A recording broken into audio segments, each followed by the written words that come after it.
জীবনে কত খারাপ করেছো আর যত ভালো করেছো সবগুলি আমরা দুই ফেরেশতা লিখে রাখতাম।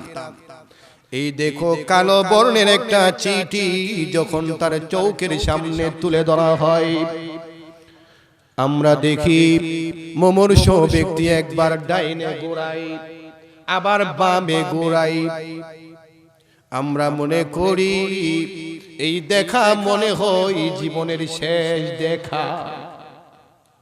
না, এই দেখা জীবনের শেষ দেখা নয়।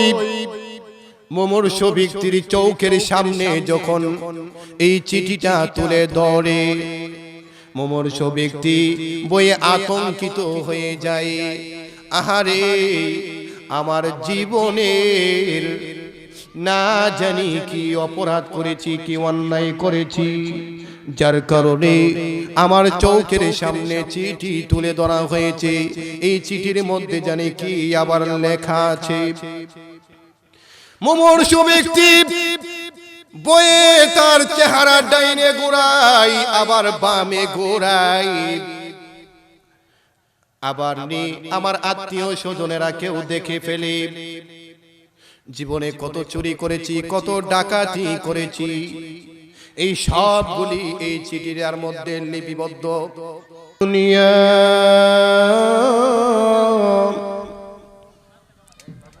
ইল্লা মাতাউল গুরুর সাদাকাল্লাহুল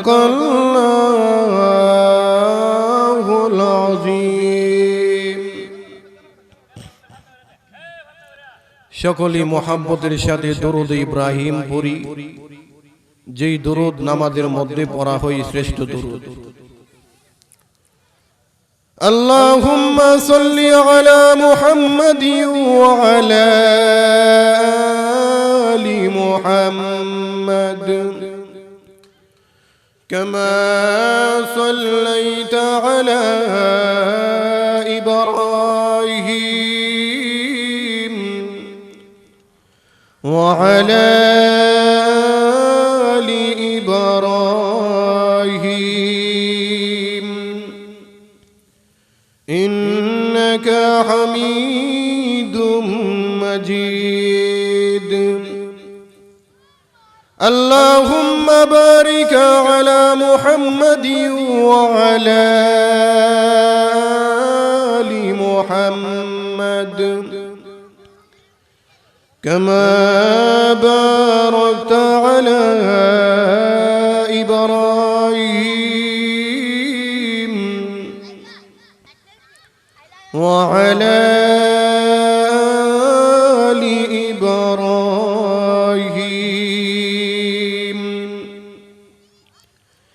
ইন্নাকা হামিদুম মাজিদ।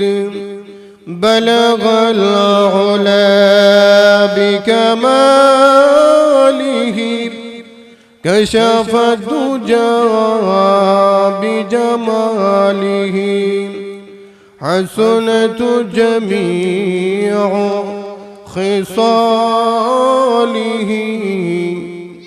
صلوا عليه وآله اللهم صل وسلم وبارك عليه رب اشرح لي صدري ويسر لي أمري واحلل عقدة من لساني يفقهوا قولي। মেরাতুলি গ্রামবাসীর উদ্যোগে আয়োজিত 2 দিন ব্যাপী পবিত্র তাফসীরুল কোরআন মাহফিলের অত্যন্ত শ্রদ্ধাভাজন সভাপতি সাহেব, সমবেত প্রাণপ্রিয় মুসলমান ভাইয়েরা, পর্দার আড়ালের অবস্থানরত অত্যন্ত শ্রদ্ধেয় মা ও বোনেরা, আল্লাহ রাব্বুল আলামিনের দরবারে অসংখ্য গণিত শুকরিয়া আদায় করেছি, যিনি অত্যন্ত দয়া করে মায়া করে আজকের তাফসীরুল কোরআন মাহফিলে আমাকে শরীক হওয়ার তৌফিকটুকু দান করেছেন। এজন্য সকলেই জোরে সোরে বলি আলহামদুলিল্লাহ। আমি আপনাদের সামনে পবিত্র কোরআন শরীফ থেকে সূরাতুল আল ইমরান থেকে 185 নম্বর আয়াতে কারিমা তিলাওয়াত করেছি। এই আয়াতকে সামনে রেখে অত্যন্ত সংক্ষিপ্তভাবে কিছু আলোচনা তুলে ধরার চেষ্টা করব, যদি আল্লাহ পাক আমাকে তৌফিক দান করেন।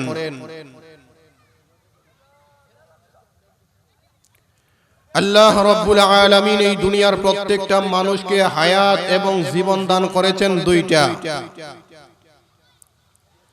একটা হলো ইহকাল, আরেকটা হলো পরকাল। একটা দুনিয়ার জগৎ, আরেকটা আখিরাতের জগৎ। এই দুনিয়াতে মহান আল্লাহ আমাদেরকে সৃষ্টি করলেন, কিন্তু আমাদেরকে সৃষ্টি করার বহু আগে আল্লাহ রাব্বুল আলামিন আমাদেরকে একটা টিকিট দিলেন, যেই টিকিটটার নাম হলো মরণ, মৃত্যু। এই মৃত্যু নামক টিকিটটা আল্লাহ আমাদের হাতে আগে দিলেন, যার অর্থ হলো আমাদেরকে বুঝাইয়া দেওয়া হয়েছে, ও মানুষ, দুনিয়াতেও তুমি যাবে ঠিক, বেশি দিন সময় থাকতে পারবে না।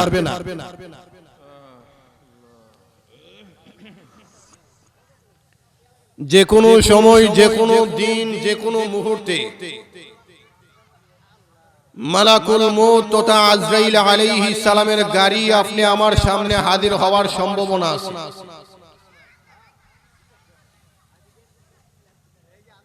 কারণ গত বছর এই মেরাতুলি এই এলাকায় অনেক মানুষ ছিল যারা বর্তমানে কবর বাসিন্দা। বর্তমানে আমরা আছি, ভবিষ্যতে আমরাও কেউ থাকতে পারবো না। দিদি আল্লাহ বলেন, কুল্লু মান আলাইহা ফান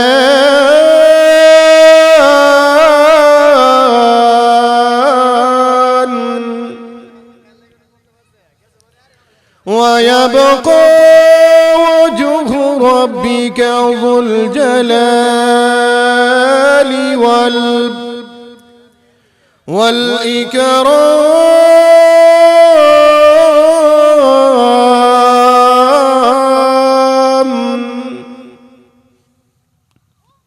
এই পৃথিবীতে যা কিছু আছে সব কিছুর ধ্বংস আছে, মৃত্যু আছে। ধ্বংস নাই একমাত্র মহান আল্লাহ। এবার আসুন, আল্লাহ রাব্বুল আলামিনের পক্ষ থেকে আমাদের সকলের জন্য যে হায়াতটা নির্ধারণ করলেন, এই হায়াতের সময় সীমা যেদিন শেষ হয়ে যাবে, মালাকুল মউত তথা আজরাইল আলাইহিস সালামের গাড়ি যেদিন আমাদের সামনে হাজির হবে, আল্লাহর রাসূল বলেন, যার সামনে আজরাইল হাজির হবে সে যদি নেককার হয়, সে যদি মুমিন ইমানদার হয়, তাকে নিতে আসে 500 রহমতের ফেরেশতা। নাফরমান যদি হয়, বেঈমান যদি হয়, তাকে নিতে আসে 500 গজবের ফেরেশতা। চাপ দিয়া ধরবে। ওই দিন কিন্তু আজরাইল আলাইহিস সালামের হাত থেকে দুনিয়ার কোন শক্তি কিন্তু আমাকে রক্ষা করতে পারবে না। আল্লাহ, কাল্লা ইযা বালাগাতিত তারাকিয়া ওয়া কিলা মান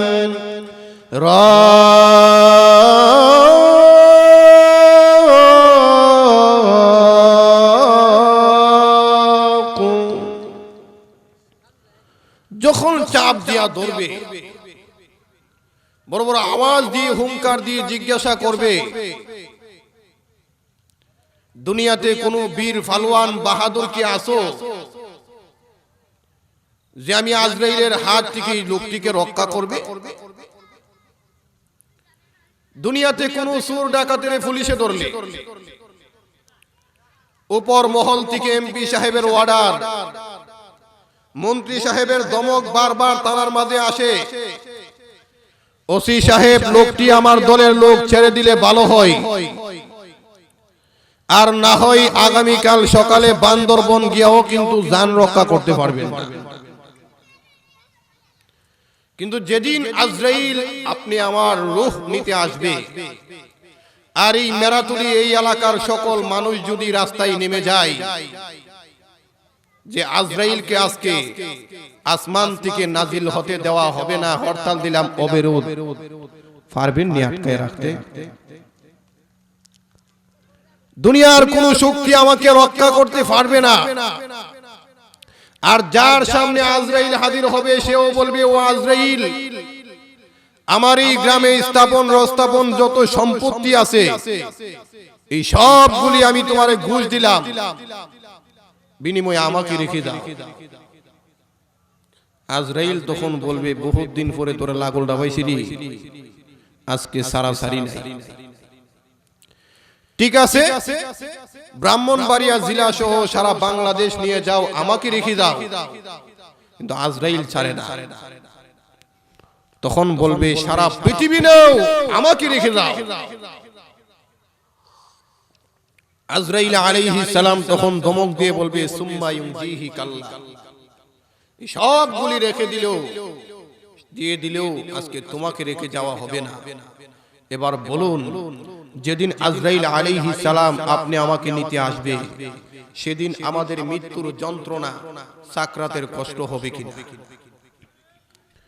শুধু আমরা কেন, কোন নবী রাসূল পর্যন্ত মৃত্যুর যন্ত্রণা, সাকরাতের কষ্ট থেকে রেহাই পায় নাই। অন্যান্য নবীর কথা বাদ দিলাম, শুধু আমরা নবীর কথাটা বলি। আমরা নবী তো সমস্ত নবীর নবী। আল্লাহর পরে যেই নবীর সম্মান এবং মর্যাদা, হুজুর সাল্লাল্লাহু আলাইহি ওয়াসাল্লাম পৃথিবীর জমিন থেকে যেদিন বিদায় হয়ে যায়, মৃত্যুর যন্ত্রণা, সাকরাতের কষ্ট যে কি পরিমাণে ভোগ করছেন, সুবহানাল্লাহ জোরে বলেন না। আল্লাহ নবী বিশ্ব নবী রাহমাতুল লিল আলামিন যেদিন পৃথিবীর জমিন থেকে বিদায় হয়ে যায়, আম্মা জান আয়েশা রাদিয়াল্লাহু আনহা তিনি ডেকে ডেকে বলেন, পৃথিবীর মানুষেরা রে, আমি আয়েশা তাকাইয়া দেখি আল্লাহর নবী কয়েক সপ্তাহ পর্যন্ত প্রচন্ড অসুস্থ। বিশ্ব নবীর মাথার মধ্যে প্রচন্ড ব্যথা,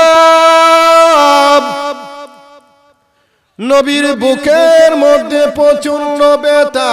আল্লাহর নবী কথাও যেন বলতে পারে না, নবী দুর্বল হয়ে গেছে। এমন সময় আমি আয়েশা তাকাইয়া দেখি আল্লাহর নবী একটা হাত চাদরের ভিতর থেকে এইভাবে ভিতরে নেই, আবার বের করে। আমি আয়েশা আর সরজন্নিত হয়ে গেলাম। নিষ্পাপ নবী, নবীর কোনো গুনাহ নাই, বেগুনাহ মাসুম নবী, এরপর ওই রকম করে কেন গো নবী? যেই মাত্র আমি আয়েশা আল্লাহর নবীর শরীর মুবারক থেকে চাদর মুবারক সরাইলাম, এমনি তাকায়া দেখি নবীজির এমন কোন পশম মুবারক নাই যেই পশমের গোড়া থেকে আল্লাহর নবীর যেন গাম বের হয় নাই। এই জন্য আমি আয়েশা বারবার নবীর মুখে পানি দেই, মাথার মধ্যে পানি দেই, কারণ রাসূল বলেছে একটা মানুষের যখন সাকরাতের যন্ত্রণা, মৃত্যুর কষ্ট আরম্ভ হয়ে যাবে, তামাম দুনিয়ার সকল সাগরের পানি যদি তার মুখের মধ্যে তুলে ধরা হয়, তথাপিও মরণের সময় একটা মানুষের পানির তৃষ্ণা, পানির পিপাসা কোনোদিন মিটবে না। এই জন্য আমি আয়েশা বারবার নবী মাথার মধ্যে পানি দেই, হঠাৎ করে আমি আয়েশা তাকাইয়া দেখি গো আল্লাহর নবী বহু কষ্টে মাথা মুবারক উঠাইয়া জবান খুলে তিনি রেখে রেখে বলে, ও ফাতেমা দেখো রে মা, কে যেন সালাম দিতেছে আর বলতেছে অনুমতি দিবেননি, ঘরে আসার জন্য পারমিশন দিবেন কি না। দেখো রে মা, কে সেই ব্যক্তি, আমি নবীর ঘরে আসতে চাই।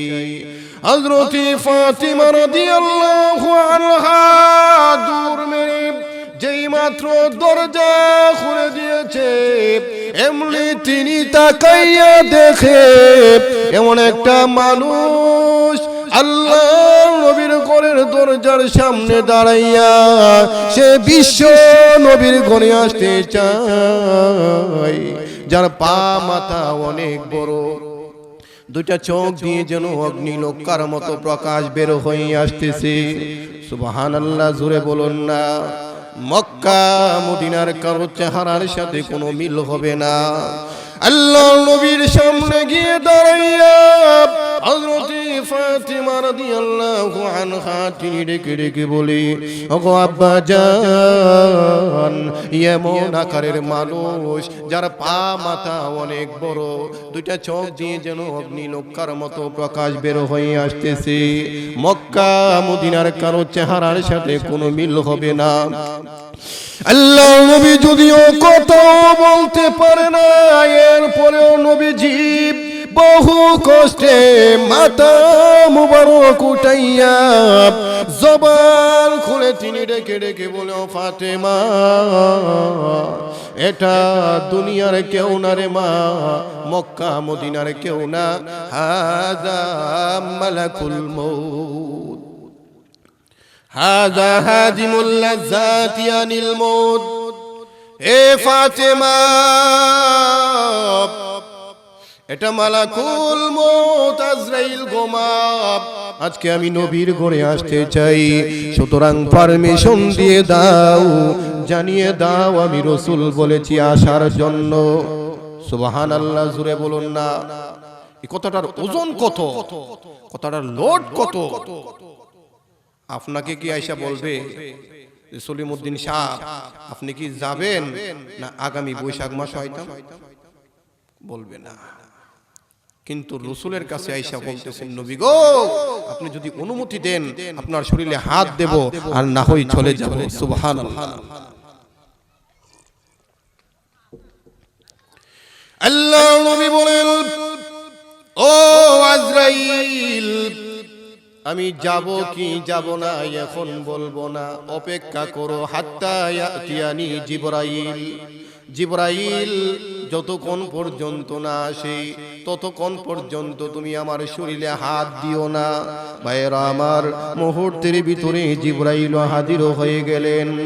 আল্লাহ নবী ডাক দিয়ে বলে, ও জিবরাইল, আজরাইল কি বলে, আমার নাকি বিদায়ের সময় হয়ে গেছে, আমার বিদায়ের বেলায় তোমার কি মতামত?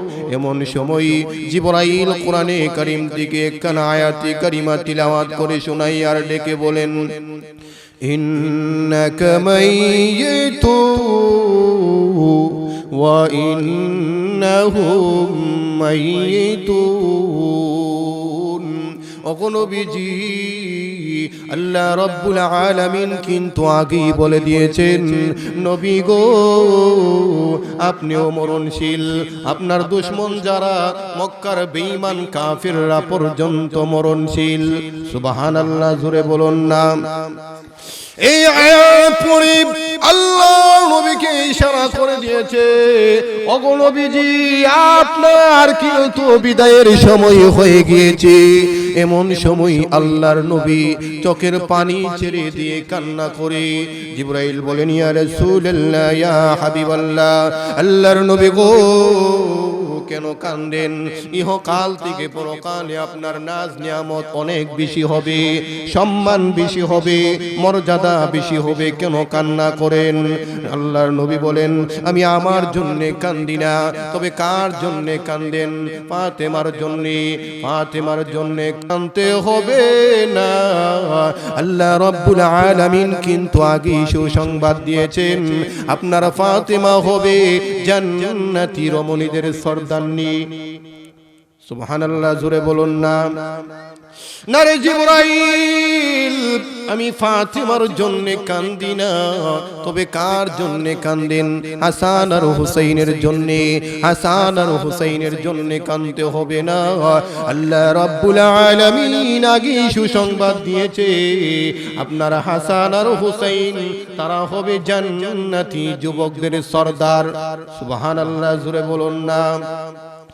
নারে জিবরাইল, আমি হাসান আর হুসাইনের জন্য কান্দি না, তবে কার জন্য কান্দেন? রে জিবরাইল, আমি কেন কান্দি জানোনি?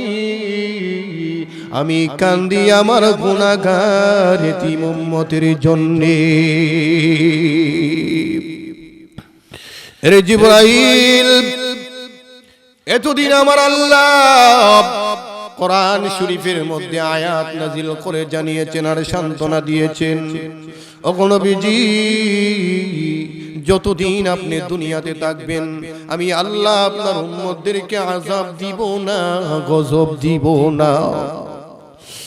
ওগো জিবরাইল, আমি নবী পৃথিবীর জমিন থেকে বিদায় হয়ে গেলে আমার উম্মতেরা গুনার কাজে লিপ্ত হয়ে যাবে। আমার আল্লাহ যদি গোসা হইয়া রাগান্বিত হইয়া আমার উম্মতদেরকে একসাথে আযাব দিয়ে ধ্বংস করে ফেলে, আমি কেন কান্দি জানোনি? কান্দি আমার গুনাহগার এতিম উম্মতের জন্যে। আল্লাহ রাব্বুল আলামিন তখন ডাক দিয়ে বলে, আরে জিবরাইল, আমার বন্ধুকে জানিয়ে দে আর কালকে হবে না, এখন থেকে আলা কাবিলুম মিনহু, স্বয়ং আমি আল্লাহ আপনার উম্মতের জিম্মাদার হয়ে গেলাম।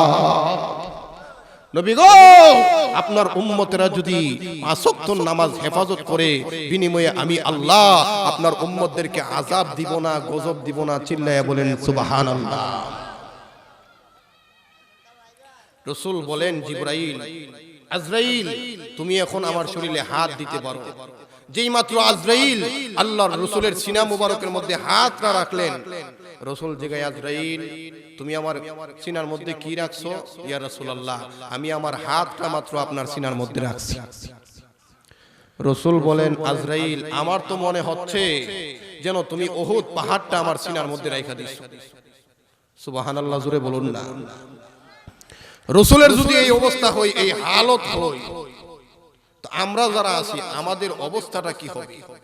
মৃত্যুর সময় আমাদের অবস্থাটা কি হবে? আসুন, আরে মৃত্যু তো দূরের কথা, আজরাইল তো দূরের কথা, মানুষ যখন মুমূর্ষ হয়ে যায়, সাকরাতগ্রস্ত হয়ে যায়, মৃত্যুর তুফান শুরু হয়ে যায়, তখন যে মানুষের কি একটা অবস্থা হয়, সুবহানাল্লাহ, জোরে বলুন না। আল্লাহ নবী বলেন, মানুষ যখন মুমূর্ষ হয়ে যায়, 4 জন ফেরেশতা হাজির হয়। প্রথম নাম্বার ফেরেশতা হাজির হয়ে বলবে, রে বন্ধু, আল্লাহ রাব্বুল আলামিন আমাকে নিযুক্ত করেছিল তোমার খাবার সংগ্রহ করার দায়িত্বে। আজকের দিনে तमाम পৃথিবী ঘুরে দেখলাম, তোমার জন্যে আল্লাহর জমিনে একটা লোকমা খাবারও আর অবশিষ্ট নাই। সুতরাং আমার আর তাকারও কোনো প্রয়োজন নাই, আমাকে বিদায় দে। অথচ আমরা দেখি কত রঙে বেরঙের খাবারের আইটেম করেছি, কত আইটেমের খানা আমরা খেয়েছি। কিন্তু মামুর সুবিস্তির সামনে এসে প্রথম নাম্বার ফেরেশতা বলবে, রে বন্ধু, আল্লাহ রাব্বুল আলামিন আমাকে নিযুক্ত করেছিল তোমার খাবার সংগ্রহ করার দায়িত্বে, কিন্তু আমি দেখি तमाम পৃথিবীতে তোমার জন্য একটা লোকমা খাবারও আর অবশিষ্ট নাই, বিদায় দে। এই ফেরেশতা বিদায় নিয়ে চলে যায়। এবার দ্বিতীয় নাম্বার ফেরেশতা হাজির হয়ে যায়। দ্বিতীয় নাম্বার ফেরেশতা হাজির হয়ে বলবে, রে বন্ধু, আল্লাহ রাব্বুল আলামিন আমাকে নিযুক্ত করেছিল তোমার পানি সংগ্রহ করার দায়িত্বে। আজকের দিনে तमाम পৃথিবী ঘুরে দেখলাম তোমার জলে একটা পেয়ালা পানিও কোথাও পাইলাম না, অথচ আমরা দেখি সমুদ্রের মধ্যে পানির কোনো অভাব নাই, টিউবওয়েলে গেলে পানির অভাব নাই, পুকুরের মধ্যে পানির অভাব নাই। কিন্তু ফেরেশতা এসে বলে, রে আল্লাহর মায়ার বান্দা, তোমার জন্য একটা পেয়ালা পানিও কোথাও পাইলাম না, বিদায় দে। এই ফেরেশতাও বিদায় নিয়ে চলে যায়। এবার তৃতীয় নাম্বার ফেরেশতা হাজির হয়ে যায়। তৃতীয় নাম্বার ফেরেশতা হাজির হয়ে বলবে, রে বন্ধু, আল্লাহ রাব্বুল আলামিন আমাকে নিযুক্ত করেছিল তুমি কোথায় তোমার পাটা রাখবে, কোথায় সফর করবে, কোথায় ভ্রমণ করবে, কিন্তু আজকের দিনে আমি দেখি तमाम পৃথিবীতে ঘুরেছি তোমার জন্য একটা কদম জায়গাও আর পাইলাম না। অথচ মেরাতুলের কত মুরব্বিকে দেখেছি, বিয়াই যখন বাড়ি আসে বিয়াইকে ডেকে ডেকে বলি, ও বিয়াই, এই লাইল থেকে চালশোকা পর্যন্ত যত জমি দেখতেছেন সবগুলি আমার। কিন্তু ফেরেশতা এসে বলে, তোমার জন্য আল্লাহর জমিনে একটা কদম জায়গাও আর পেলাম না, বিদায় দে। এই ফেরেশতাও বিদায় নিয়ে চলে যায়। এরপরে চতুর্থ নাম্বার ফেরেশতা হাজির হয়ে যায়। চতুর্থ নাম্বার ফেরেশতা হাজির হয়ে বলবে, রে বন্ধু, আল্লাহ রাব্বুল আলামিন আমাকে নিযুক্ত করেছিল তোমার শ্বাস নিঃশ্বাসের দায়িত্বে, অক্সিজেনের দায়িত্বে। কত শ্বাস নিঃশ্বাস নিয়েছো, কত নিয়ামত উপভোগ করেছো, আল্লাহ রাব্বুল আলামিন আমাকে নিযুক্ত করেছিল তোমার অক্সিজেনের দায়িত্বে, শ্বাস নিঃশ্বাসের দায়িত্বে। আজকের দিনে तमाम পৃথিবীতে ঘুরে দেখেছি তোমার জন্য আর একটা নিঃশ্বাসও আর বাকি নাই, সুতরাং আমার আর তাকারও কোনো প্রয়োজন নাই, বিদায় দে। এই ফেরেশতাও বিদায় নিয়ে চলে যায়। এরপরে দুইজন ফেরেশতা হাজির হয়, যাদেরকে বলা হয় কিরামান কাতিবিন। তোমার জীবনের কত ভালো আমল করেছো, কত খারাপ আচরণ করেছো, সবগুলি এই দুই ফেরেশতা লিপিবদ্ধ করে রেখেছিল। দুইজন ফেরেশতা হাজির হয়, যাদেরকে বলা হয় কিরামান কাতিবিন। জীবনে কত খারাপ করেছো আর যত ভালো করেছো সবগুলি আমরা দুই ফেরেশতা লিখে রাখতাম। এই দেখো কালো বর্ণের একটা চিঠি যখন তার চৌকের সামনে তুলে ধরা হয়, আমরা দেখি মুমূর্ষ ব্যক্তি একবার ডাইনে ঘোরায় আবার বামে ঘোরায়। আমরা মনে করি এই দেখা মনে হয় জীবনের শেষ দেখা। না, এই দেখা জীবনের শেষ দেখা নয়। মুমূর্ষ ব্যক্তির চৌকের সামনে যখন এই চিঠিটা তুলে ধরে, মুমূর্ষ ব্যক্তি বয়ে আতঙ্কিত হয়ে যায়। আহারে, আমার জীবনের না জানি কি অপরাধ করেছি, কি অন্যায় করেছি, যার কারণে আমার চৌকের সামনে চিঠি তুলে ধরা হয়েছে। এই চিঠির মধ্যে জানি কি আবার লেখা আছে। মুমূর্ষ ব্যক্তি বয়ে তার চেহারা ডাইনে ঘোরাই আবার বামে ঘোরাই। আবার আমার আত্মীয় স্বজনেরা কেউ দেখে ফেলে, জীবনে কত চুরি করেছি, কত ডাকাতি করেছি, এই সবগুলি এই চিঠিটার মধ্যে লিপিবদ্ধ। এই চিঠিটা দেখে মুমূর্ষ ব্যক্তি বলবে, لا يغادر صغيرة ولا كبيرة إلا أحصاها। এটা কোন চিঠি? যেই চিঠির মধ্যে আমার জীবনের ভালো একটা আমলও বাদ পড়ে নাই, খারাপ একটা আমলও বাদ পড়ে নাই। এটা কি এমন চিঠি? চৌকের সামনে দেখে দেখে মুমূর্ষ ব্যক্তি চোখ দিয়ে পানি ছেড়ে আর কান্না করে। এবার এই দুই ফেরেশতাও চলে যায়। মুহূর্তের ভিতরে নির্দয়া ফেরেশতা মালাকুল মউত আজরাইল হাজির হয়ে যায়। আজরাইল আলাইহিস সালামকে দেখে যখন দুইটা চোখ উল্টে যাবে, তখন বুঝবে মৃত্যুর যন্ত্রণা যে কারে ক্ষয়।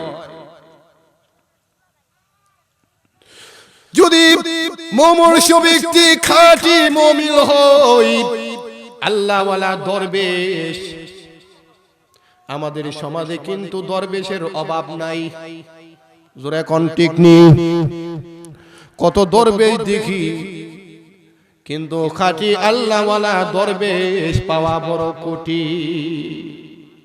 বহু লোক আছে যারা দরবেশ, এমন বেশ পোশাক ধরে দেখলেই বোঝা যায় যে তিনি মাশাআল্লাহ আল্লাহর বড় ওলি। জোরে কোন ঠিক নেই?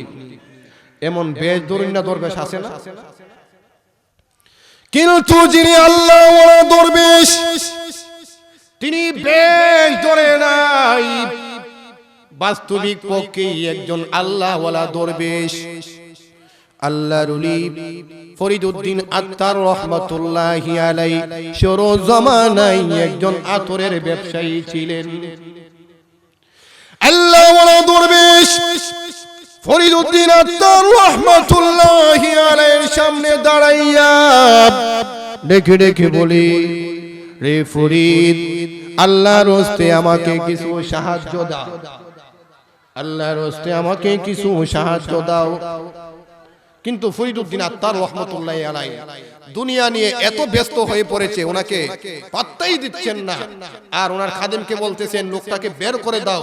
একবার, দুইবার, তিনবার হয়ে গেলে আল্লাহওয়ালা দরবেশ এবার ডাক দিয়ে বলে, রে ফরিদ, ফরিদ রে, তুমি যে আমাকে বারবার বলছো বের করে দেওয়ার জন্য, তুমি কি মৃত্যুবরণ করবা না, দুনিয়া ছাড়বা না? ফরিদউদ্দিন আত্তার রহমাতুল্লাহি আলাইহি ডাক দিয়ে বলেন, ও আল্লাহওয়ালা দরবেশ, কেন এই কথা বলেছো? শুধু আমি কেন, তুমিও তো মরবা, তোমারও মরণ হবে, আমারও মরণ হবে, এই কথা কেন বললে? আল্লাহওয়ালা দরবেশ ডাক দিয়ে বলে, রে ফরিদ, আমারও মরণ হবে, তোমারও মরণ হবে, কিন্তু আমার মনে হয় তোমার মরণ হবে না। কেননা তুমি দুনিয়া নিয়ে যেইভাবে ব্যস্ত হয়ে পড়েছ, তো আমার মনে হয় এই দুনিয়া তুমি ছাড়বে না। ওরে ফরিদ, শুনে রাখো, আল্লাহর নবী বলেছেন, রে সাহাবীরা, কে কতদিন বাঁচবে? একজন সাহাবী বলেন, ইয়া রাসূলুল্লাহ, ইয়া হাবিবাল্লাহ, আল্লাহর নবী গো, আজকের দিনে আসরের নামাজ পড়েছি, মাগরিবের নামাজটা পড়তে পারবো, এতটুকু হায়াত আমি বিশ্বাস করি না। আরেকজন সাহাবী বলেন, না ইয়া রাসূলুল্লাহ, আজকের রাত্রিটার কোনো গ্যারান্টি নাই। আল্লাহর নবী বলেন, রে সাহাবীরা, তোমরা এত লম্বা লম্বা হায়াত আশা করো, আর আমি বিশ্ব নবী, আমার কাছে আজরাইল পারমিশন ছাড়া আসতে পারবে না। এরপরেও বলি, নামাজের সময় ডান দিকে সালাম ফিরিয়েছি, বাম দিকে সালাম ফিরাতে পারবো বলে আমি রাসূল বিশ্বাস করি না। মানুষের জীবনে তো এই সীমিত, এই যে মাইক দিয়ে কথা বলতেছি, এই মাইকটারও গ্যারান্টি আছে। ও মানুষ, আপনি আমার জিন্দেগির কোনো নিশ্চয়তা নাই। আল্লাহর ইমাম গাজ্জালী রাহমাতুল্লাহি আলাইহি বলেন, ও পৃথিবীর মানুষেরা, এই পৃথিবীটাকে যদি সরিষা দিয়ে ভরে দেওয়া হয়, আর একটা কবুতরকে বলা হয়, রে কবুতর, তুমি প্রতিদিন একটা একটা সরিষার দানা নিয়ে আকাশের মধ্যে রেখে দিবা। সরিষার দানাগুলি শেষ হইতে গেলে কত বছর লাগার কথা? এরপরও একদিন সরিষার দানাগুলি শেষ হইবনি, শেষ হবে। আল্লাহর ওলি বলেন, ও পৃথিবীর মানুষ, যদিও দেখো 60 বছর, 80 বছর, 100 বছর হায়াত, তোমার আমার জিন্দেগির হায়াত একদিন শেষ হয়ে যাবে। আল্লাহ ওয়ালা দরবেশ ডাক দিয়ে বলেন, রে ফরিদ, আমারও মরণ হবে, তোমারও মরণ হবে, কিন্তু আমার মরণ তোমার মতো সাধারণ মৃত্যু হবে না। মালাকুল মউত যদি আজরাইল এখন হাজির হয়ে যান, আমি আজরাইলের কাছে একটা সেকেন্ডও টাইম চাইব না, আমি এই মুহূর্তেই প্রস্তুত আছি। আল্লাহর কুদরত বোঝা যায় না। আল্লাহ রাব্বুল আলামিন মালাকুল মউত আজরাইলকে ডেকে ডেকে বলে, আজরাইল রে, যারে যা, জলদি জলদি যা, আমার ওই দরবেশ, আল্লাহ ওয়ালা দরবেশ, ওই দরবেশের রূহটা এই মুহূর্তে গিয়ে কবজ করে নিয়ে আয়। মুহূর্তের ভিতরে মালাকুল মউত আজরাইল হাজির হয়ে যায়। আল্লাহ ওয়ালা দরবেশ সালাম দিয়েছেন, আসসালামু আলাইকুম ওয়া রাহমাতুল্লাহ। ওয়া আলাইকুম আসসালাম ওয়া রাহমাতুল্লাহ। তুমি কে? বলে, আমি হইলাম মালাকুল মউত আজরাইল আলাইহিস সালাম। ও আল্লাহ ওয়ালা দরবেশ, আল্লাহ রাব্বুল আলামিন আমাকে হুকুম করে দিয়েছি এই মুহূর্তে তোমার দেহ থেকে রূহটা বের করার জন্য। এমন সময় আল্লাহ ওয়ালা দরবেশ ডাক দিয়ে বলে, ও আজরাইল, শুনে রাখো, আল্লাহ যদি হুকুম করে তাকে, আমি একটা সেকেন্ডও তোমার কাছে টাইম চাইব না। সঙ্গে ছিল চাদর, ওই চাদরটা গায়ে দিয়ে উত্তর সিরিয়ানা হইয়া সাথে সাথে মাটির মধ্যে শুয়ে গেল। মুহূর্তের ভিতরে মালাকুল মউত আজরাইল আল্লাহ ওয়ালা দরবেশের রূহটা বের করে নিয়েছে। আল্লাহর ওলি ফরিদউদ্দিন আত্তার রহমাতুল্লাহি আলাইহির সামনে যখন এই ঘটনা ঘটে গেল, এবার ফরিদউদ্দিন আত্তার রহমাতুল্লাহি আলাইহির অন্তরে হুঁশ ফিরে এসেছে। ঠিকই তো, এই দুনিয়া থাকার জায়গা না, এই দুনিয়াতে আমি থাকতে পারবো না। আল্লাহর ওলি ফরিদউদ্দিন আত্তার রহমাতুল্লাহি আলাইহি আতরের ব্যবসা ছেড়ে দিয়া আল্লাহর প্রেমে মশগুল হয়ে গিয়েছে। বাকি জামানায় তিনি একজন আল্লাহর ওলি হয়ে গেছে, বলেন সুবহানাল্লাহ। এই মৃত্যুর ভয় মানুষের অন্তরে যখন চলে আসবে, ওই মানুষটা একজন খাঁটি আল্লাহর ওলি হয়ে যাবে। জোরে এখন ঠিক নেই, মৃত্যুর কথা আমরা বলে গিয়েছি। এই জন্য আমরা সকল অন্যায় কাজের মধ্যে, পাপাচারের মধ্যে লিপ্ত।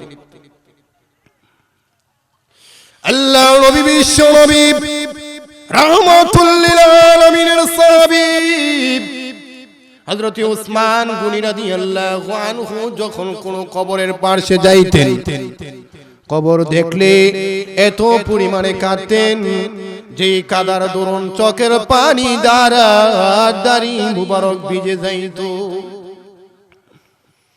সাহাবীরা ডাক দিয়ে বলে, হে উসমান, জান্নাত জাহান্নামের আলোচনা হলে তো আপনি এত কাঁদেন না, কবর দেখলে আপনি যেই পরিমাণে কাঁদেন তার কারণ কি? উত্তরে নবীর সাহাবী বলেন, সাহাবীরা রে, আল্লাহর নবী বলেছে কিয়ামতের ময়দানে যত গাঁটি হবে, যত হিসাব নামা হবে, সর্বপ্রথম হিসাব নামা হবে কবর।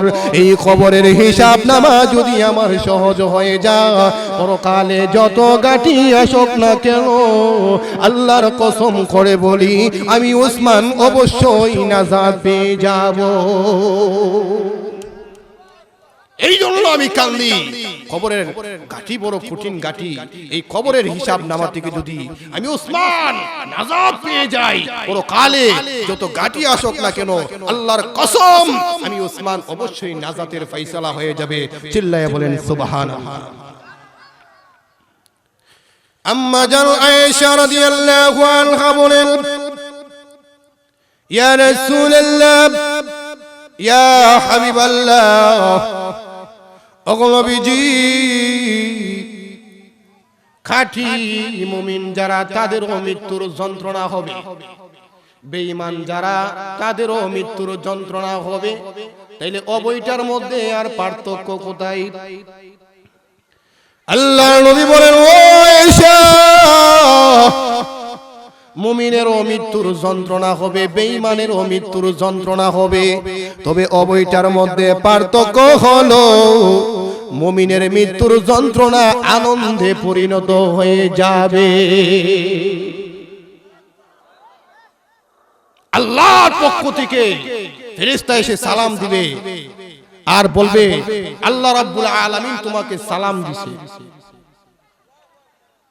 জান্নাত চৌকের সামনে তুলে ধরা হবে। আল্লাহ বলে,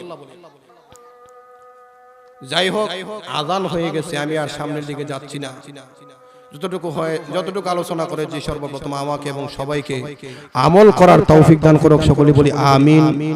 ওয়া আখিরু দাওয়ানা আলহামদুলিল্লাহি রাব্বিল আলামিন। আসসালামু